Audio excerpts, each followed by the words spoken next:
If you were alive and old enough to hold a gadget in the year 2005, you knew that sound. It was the anthem of the mobile revolution. At its peak, Nokia wasn't just a phone company, it was a global superpower. They sold more phones than anyone else on the planet combined. Their market cap rivaled modern tech giants. They were European innovation at its absolute finest. They didn't just have a slice of the pie, they owned the bakery.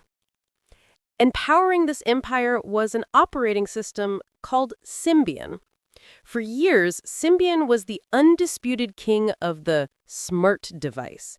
It was efficient, it could multitask, and it ran on hundreds of millions of handsets. But in less than 5 years, this empire evaporated. From global dominance to total irrelevance. The common narrative is that Nokia was arrogant, that they didn't see the iPhone coming. And while that's partly true, the real story is much more complicated. It's a story about an operating system that was built for a world that suddenly ceased to exist. Today, we're answering the call that Nokia missed. This is the story of how Symbian, the first true mobile OS, lost the smartphone revolution. To understand the fall, we have to understand the rise. In the late 90s, the mobile industry saw a threat on the horizon: Microsoft. They feared Bill Gates would do to phones what he did to the PC, create a monopoly. So the major players banded together to create an alternative. They bought an OS from a company called Scion and rebranded it as Symbian. It's crucial to remember this. Symbian was brilliant for its time. In 2000, phone processors were incredibly weak, memory was expensive, and battery technology was primitive. Symbian was engineered to sip power. It was a master of efficiency. It brought true multitasking, running apps in the background, taking calls while browsing the early web, to a device that fit in your pocket. And Nokia weaponized it perfectly.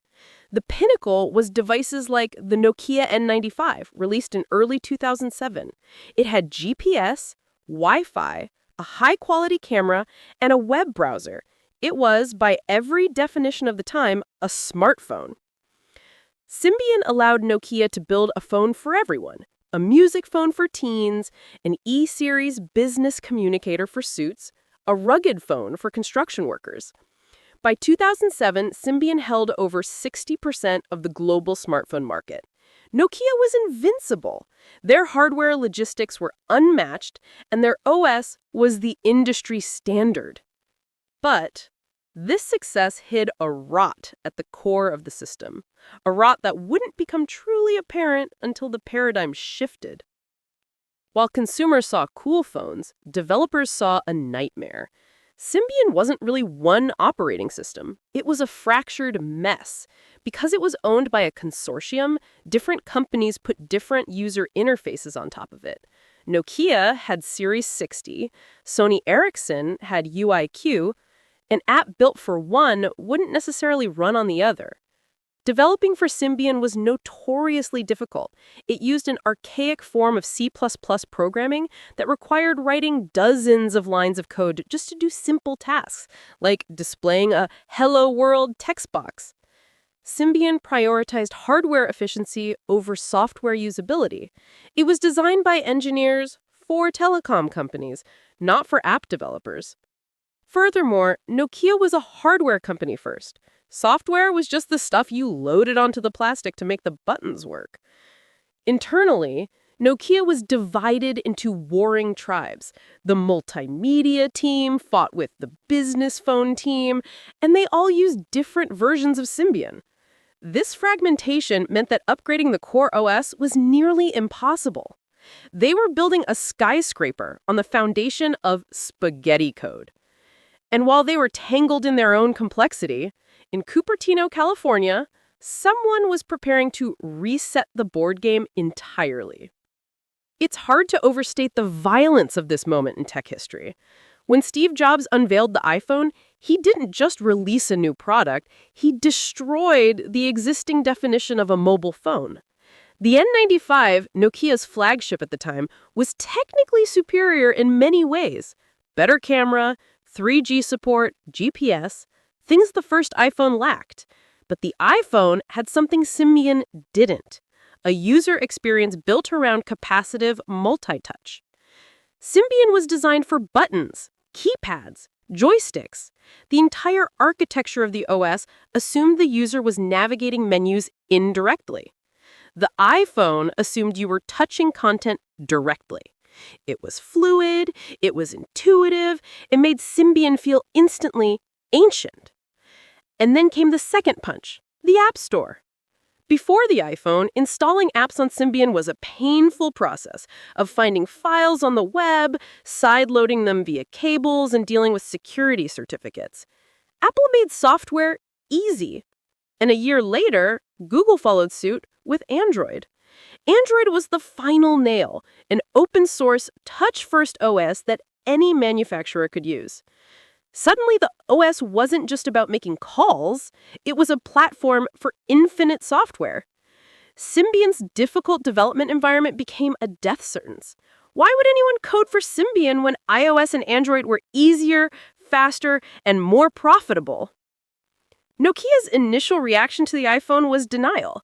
They were selling hundreds of millions of phones. Apple was selling a few million. They didn't believe people would type on glass. They didn't believe battery life didn't matter. But as the lines for iPhones grew, denial turned to panic. Nokia realized they needed a touch phone, fast. But they couldn't just throw Symbian away. They had billions invested in it and thousands of engineers who only knew how to work on it.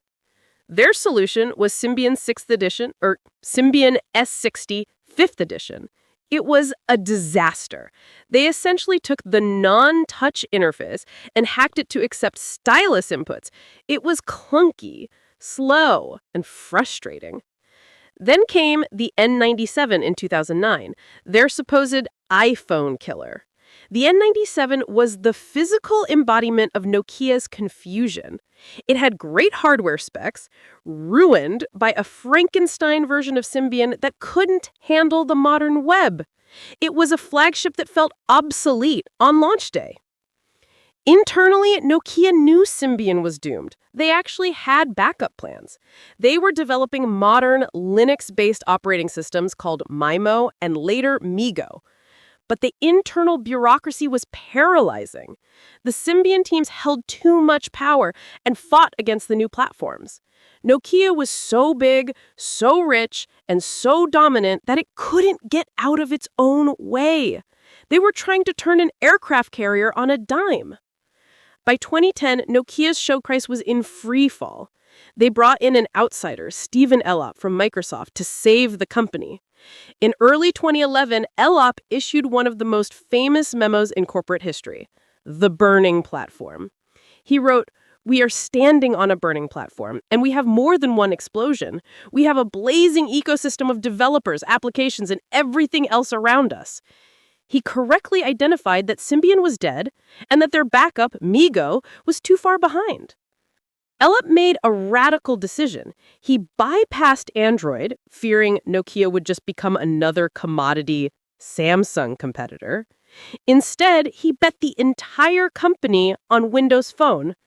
And in doing so, he committed one of the biggest strategic errors in business history, the Osborne effect.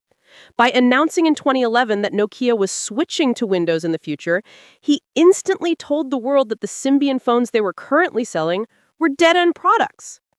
Sales collapsed overnight. Developers abandoned the platform entirely.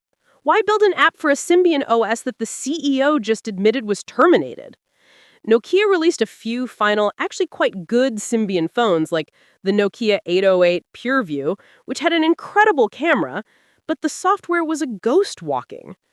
The gamble on Windows Phone failed.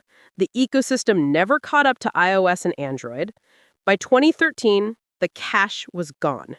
Microsoft bought Nokia's mobile division for roughly $7 billion. The Roman Empire of telephony had fallen. It's easy to look back and call Nokia foolish, but their failure wasn't born of incompetence. It was born of inertia.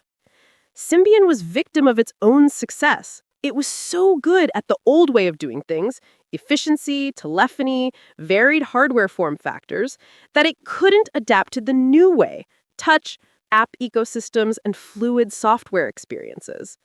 Nokia made the mistake of thinking the smartphone was just a better mobile phone.